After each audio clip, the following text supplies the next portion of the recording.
The analytic philosophy is philosophy of analysis. The analysis is the key conceptual term for it. What is category? What is language? What is meaning?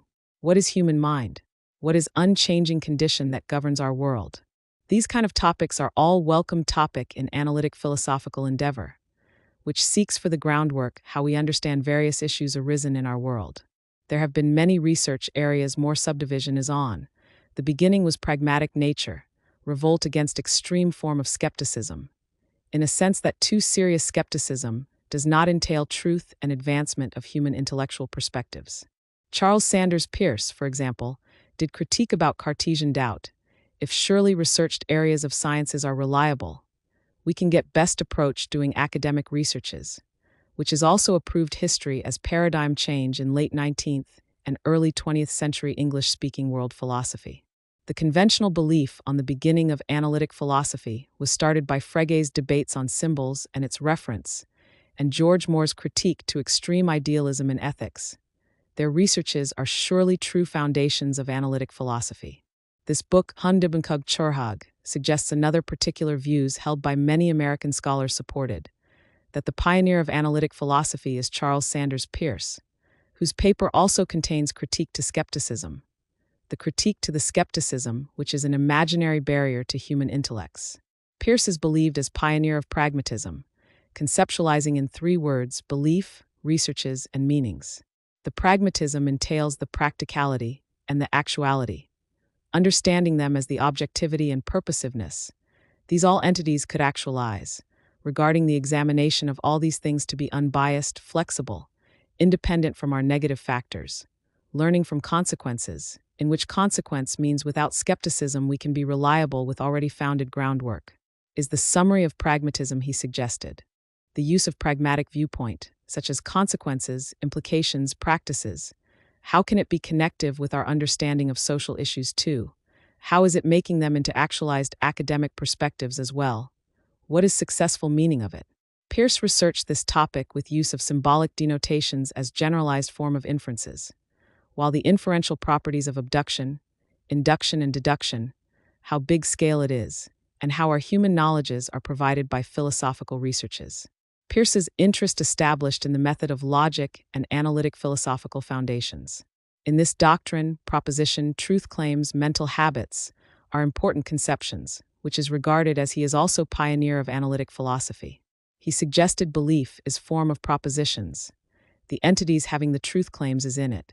The propositions with truth claims make our determination within its constituents, which is begun to be stated with subject. According to the proposition he suggested in this paper, historical statement such that Antonius gave elegant ring to Cleopatra forms the proposition.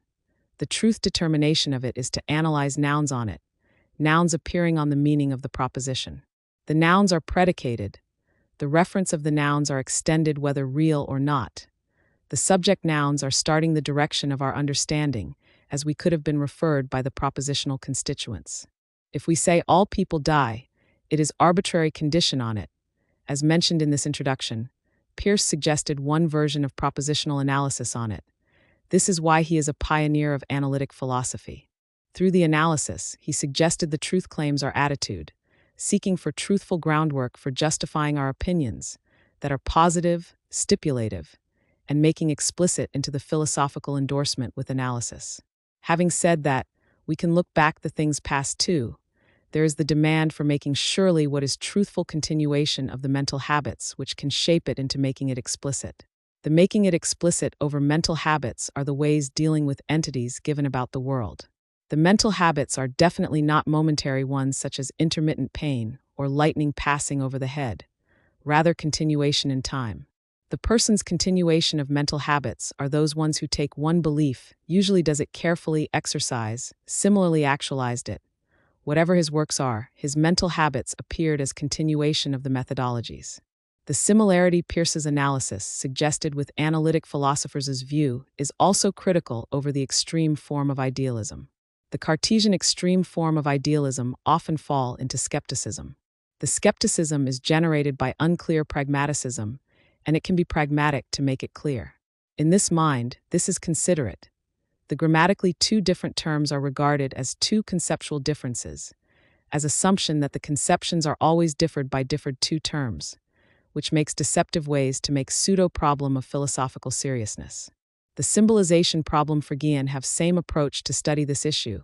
The subject nouns such as phosphorus and the evening star seem to have same ground of understanding as according to Peirce too, as nouns and predicates. It seems coincident for analytic philosophical ground forementioned about subject nouns and predicates. In this approach, the habits of mental imagination continued as far as the person continues his view with positive method. What is belief? What is researches? What is meaning? If we surely have certainty and not being skeptical, it would be consistent formulation of our habits, which means pragmatic attitude. Difference is very often a way of denoting things only, which stands for careful studies too. What is salience in academic point of view? How can it be reliable on not falling into unnecessary painstaking mode when we study? Is not that scientific research guides us from the surely ground of it? Many metaphysical questions are arisen from language. It's the beginning of analytic philosophy critique to it. It is coincident held even early years by Peirce's suggestions. So as this book is introducing the earlier chapter about him before the chapter describing Frege. Peirce also did symbolic discussions as Frege opened up. This book is likely a form of classic lecture reading sessions together, chosen with 6 leading philosophical figures of analytic philosophy's beginning years, successful exploration through the detailed viewpoint of the philosophers. The philosophers include Charles Sanders Peirce, Gottlob Frege, Bertrand Russell, Ludwig Wittgenstein. Quine are explained. The particular feature of this book is not only spotlight Peirce.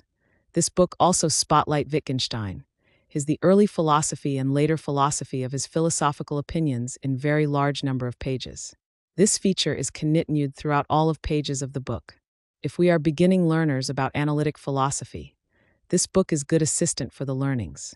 This book is not thematic but philosopher-centric, so if you feel each chapters need conceptual delineation first, please get the book Analytic Philosophy by Kaczynski, which clearly explains conceptual things too. If we precede conceptual scheme building first, it would be better chance to understand greater analytic philosophy.